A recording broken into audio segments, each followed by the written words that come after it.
मेरे सिक्स में एंड मैंने आज दो ट्रेड्स लिए थे, एक ई एस एंड एक एन क्यू पे। ई एस वाला ब्रेक इवन हिट हुआ, एन क्यू वाले ने टी वेट किया। तो मैं पूरा लॉजिक समझाता हूँ ट्रेड का। तो प्राइस ऑब्वियसली बुलिश है, ऑल टाइम हाईज फिर से बनाया उसने। ठीक है। सो और बहुत ओवर एक्सटेंडेड भी था price. So I was waiting कि E S one R unfilled पे टैप इन मार देगा। या at market open I was waiting कि प्राइस नीचे जाएगा, रिट्रेसमेंट देगा इसमें, देन मैं लॉन्ग्स देखूंगा। ठीक है। बट ई एस ने कभी रिट्रेसमेंट नहीं दिया उस पर। एन क्यू ने दिया था, एन क्यू ने अच्छा खासा रिट्रेसमेंट दिया, टैप इन मारा है, यहाँ से बुलिश प्रेशर दिखा दिया। तो 15 मिनट एस भी बना।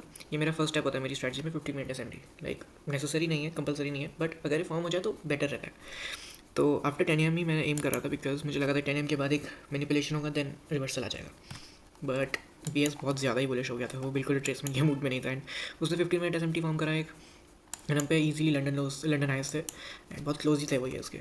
सो आई वॉज एमिंग कि ठीक है एस पे ट्रेड ले लेते हैं, बट एन क्यू पे भी ये हाइस थे, वन आर अनफिल्ड था इनफैक्ट यहाँ पे। तो बेटर ट्रेड मिल सकता था यहाँ पे भी, यहाँ तक छोटा ट्रेड था, मिल सकता था, बट मैंने इनक्यू पे नहीं लिया। मैं रीज़न भी बता देता हूँ। तो प्राइस नीचे गया, 15 मिनट एस बनाया, यहाँ पे एक 2 मिनट इन्वर्जन था। ये रहा, ये था वो इन्वर्जन। तो इसकी मुझे वो क्लोजिंग नहीं अच्छी लगी, बिकॉज क्लोजिंग यहाँ हुई है। तो अगर मैं यहाँ ट्रेड लेता तो ये यहाँ तक टारगेट के लिए एक अच्छा आर नहीं बन रहा था। तो आई वाज लाइक कि ठीक है मैं ई एस पे ट्रेड ले लेता हूँ, and plus E S leading था। तो आप ऐसे भी ले सकते हो, अगर इसने इन्वर्स कर दिया है F E G and E S अगर लीडिंग है तो उस पर भी ट्रेड ले सकते हो, बिकॉज वो ऑब्वियसली लीडिंग है। अगर ये रिट्रेसमेंट देगा तो इतना रिट्रेसमेंट नहीं देगा।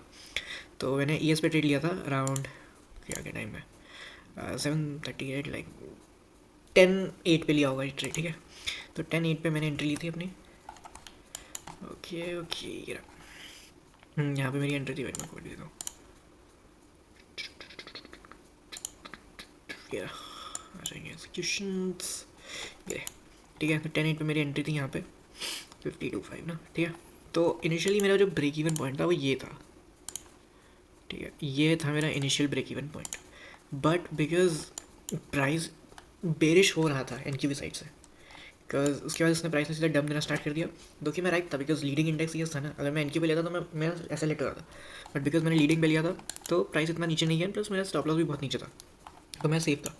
तो लाइक कि जब ये वाला हाई हो जाएगा, क्योंकि यहाँ पे इक्वल हाइस बन गए थे, तो लाइक जैसे ही हिट होगा मैं ब्रेक इवन चल जाऊँगा। एंड जैसे ही उसने हिट करा, एंड भाई उसके बाद उसने ब्रेक इवन हिट किया, एंड देन लिटरली 3 कैंडल्स में 15 मिनट्स मेरा पूरा टीपी हिट हो गया था।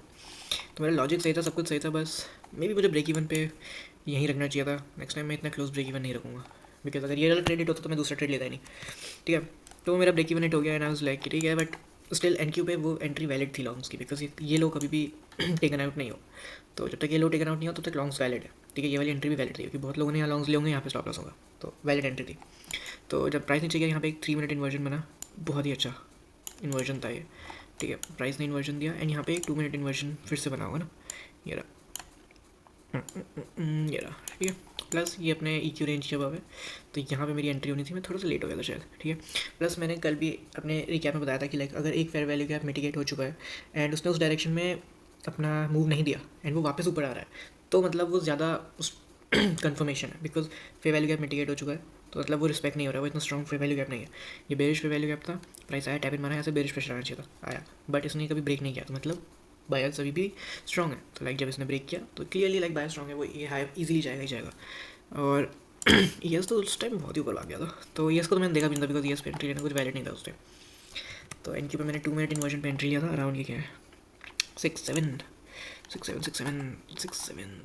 मैं थोड़ा लेट हो गया, मैं 6-7 यहाँ था, यहाँ मुझे एंट्री आनी चाहिए थी, थोड़ा लेट हुआ। उसके बाद मैंने अपने स्टॉप्स यहाँ रखे थे, बिकॉज मैं लेट हो गया था एंट्री में, मुझे 1-1 का आर चाहिए था। तो लिटरल, एंड ये भी थोड़ा रिस्की था, बिकॉज मेरा ब्रेक इवन हिट हो सकता था ईजिली। ठीक है, लाइक ले यहाँ पे मैं ब्रेक इवन चला गया फर्स्ट हाई पे, उसके बाद प्राइस ऑलमोस्ट ब्रेक इवन पे आ गया था। ये क्यों हुआ, बिकॉज मैंने एंट्री लेट ली 6, मेरी एंट्री होनी चाहिए थी यहाँ पे समवेयर अराउंड 6-7, यहाँ कहीं पे मेरी एंट्री होनी चाहिए थी, बट मैंने लेट ली, तो इसलिए मुझे दिक्कत हुआ। बट लकीली मेरा ब्रेक इवन हिट नहीं हुआ, सीधा उस टीपी की तरफ चला गया था, थोड़ा रिट्रेसमेंट दिया, टीपी हिट, परफेक्ट ट्रेड था ये। इनिशियली ये ट्रेड होना, वो ई एस वाला ट्रेड ही होना चाहिए था मेरा hit, but because break even गलत हुआ, तो ब्रेक इवन में मुझे थोड़ा वर्क करना होगा, बस बाकी तो it was A plus setup buy. So yeah that's it for the video, piece.